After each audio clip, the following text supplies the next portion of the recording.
what do you think of the skills that people should start to develop in their 20s in general to make them better human beings, more potentially open to success financially, relationship, health-wise? What are 2 or 3 things that everyone should focus on in their 20s? Well, it certainly doesn't hurt to be in good physical condition, so we can walk through it. Stop drinking too much. How do you know if you're drinking too much? You regret what you do when you're drinking. It's interfering with other important goals.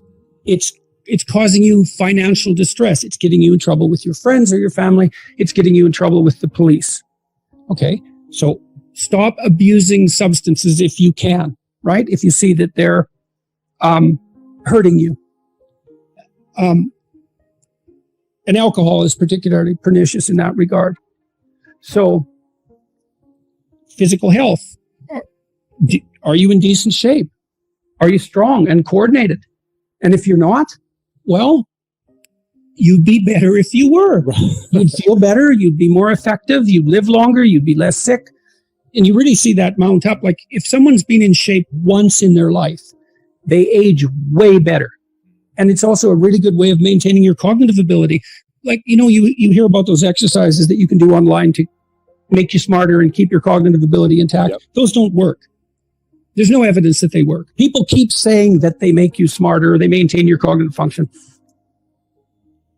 Psychologists have studied that for 50 years, hoping that one of those things will work, trying all sorts of creative tacks. They don't work. Exercise works. Cardiovascular and weightlifting, you start to decline in your fluid intelligence at about the age of 25. And it's a linear trend downhill, and it can accelerate as you get older. It's just like this, quite ugly. If you exercise, you stave that off. So that's really useful. Maintain your relationships and foster them. So when I look at successful people, they're really good at something. They're reliable, right? You can count on their word. They're generous, and they have a wide connection network, which becomes more and more valuable as you get older. Yeah. So it's one advantage that older people really have over younger people. They have a connection network, and a connection network is huge. Well, you could be connected to 1,000 well-connected people. Okay, that means you are connected to the entire world. Right. It's unbelievably valuable. And that's one of the things that's so absolutely remarkable about the situation that I'm in right now. As far as one of the great benefits is I can contact pretty much anybody and they'll talk to me. It's like, really? Right. That's so cool. I'm interested in infrastructure for reasons I won't get into, but I'm interested in infrastructure development. I think it's a good method of wealth transfer. It's a good solution to the problem of inequality and employment. I reached out to a leading expert on infrastructure last week to see if he'd talk to me. I thought, I don't know anything about infrastructure except that it's worn to a frazzle and we should do something about it. He agreed to talk. And having a connection network is of inestimable value. It's huge. Reliability, generosity, you can work on both of those. Philosophical sophistication, it's very useful because it orients you properly. You have a sophisticated sense of the world. You find, for example, that doing things for other people is actually more rewarding than virtually anything else you can do. When you hear you should be of service to other people. Well, if you actually watch yourself, you pay attention to yourself and you do something that helps someone else and it genuinely helps them, I defy you to find another experience that is that satisfying. It's actually quite stunning how satisfying that is. And so that's a very useful thing to realize. Why is that such a satisfying thing for human beings? There's no better life strategy. I mean, imagine, I could give you a quick sort of technical example. So imagine I take two people and I say, okay, I'm going to give you $100, and you have to give some of it to the person right beside you. And they can either agree or disagree with the split, but if they disagree, you don't get anything. Okay, so a classical economist would say that the person should take the 100, offer the person next to them $1, and the person should accept it because why not? They get $1 instead of nothing. And that's the solution. But what happens is that if you don't offer that other person something close to 50-50, they're likely to tell you to go to hell. Yes, very. And then you get nothing. You get nothing too. You think, well, why would people do that? Because they just reject $50 and who cares? And the answer is, well, we don't just play one game with other people. We play a repeating game. And so imagine we did this. So imagine it's a crowd and they're all watching you.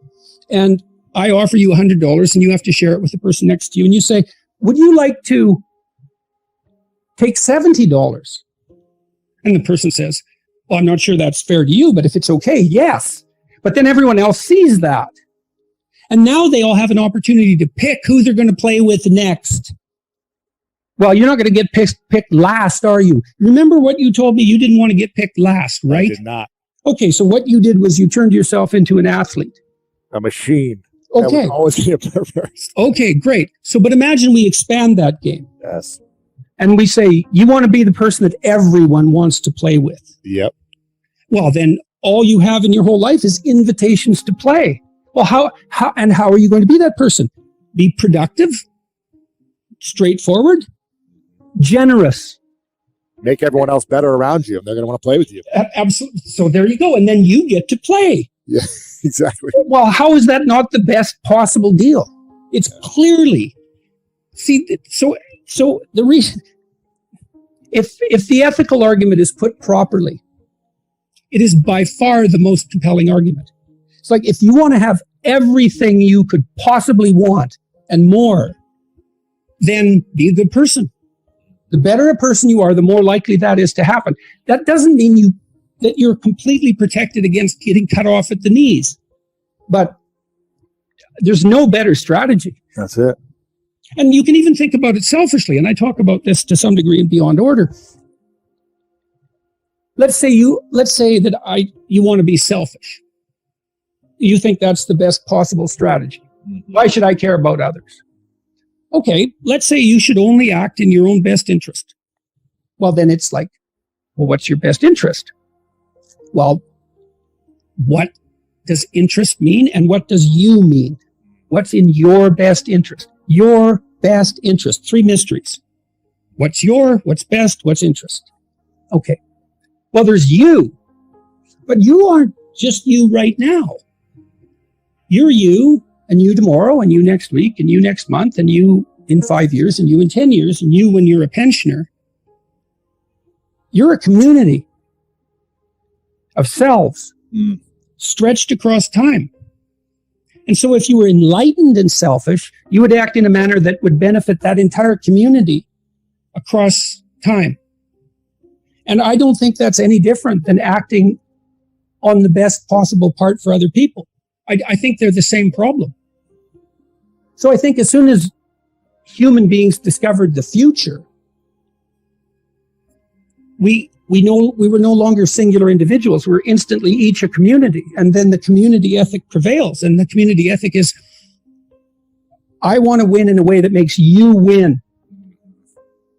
That's the best possible victory. Jocko was telling me when we talked this week, he's this tough character, man. Mm-hmm. You know, and he could have, and I'm not telling tales out of school here. He could have been a criminal, no problem. And he knows that perfectly well. And I'm not saying that as a slur on his character, partly because I believe the Nietzschean dictum that a lot of morality is just cowardice. Whatever he might be, he's not a coward. Right. And just because you obey the laws doesn't mean you're moral. Just might mean you're afraid. In any case, so the question is, well, what socialized this brute? Well, he was taught in the Navy SEALs. Yeah. Take care of your team. That's your fundamental purpose. And he noted, and we had a long discussion about this. The successful guys, man, they've got your back. Wow.